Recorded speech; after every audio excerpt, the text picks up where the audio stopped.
Is there anything more devastating to a relationship than an affair?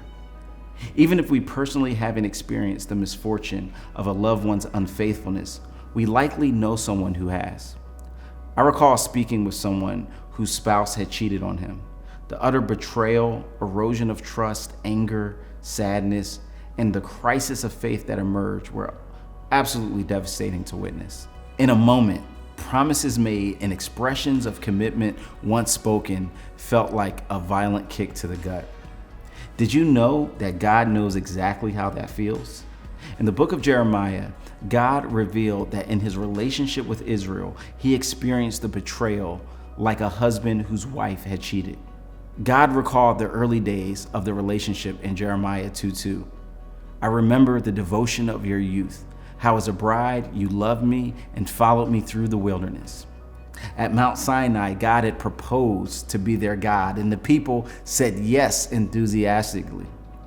He led them to the promised land and protected them from harm, but the people ultimately became unfaithful. Why? The anatomy of an affair is often quite simple. One person takes for granted what they once were grateful for. Complaints replace compliments, and what's missing becomes more emphasized than what's present. The eye begins to wander and search for another source of satisfaction. We see this in Israel's journeys as the people took for granted God's supernatural presence, complained, and then became attracted to foreign gods around them. Though God had brought them into a fertile land, they began to cheat on God. And so Jeremiah calls this out as a reason that they were experiencing separation from God.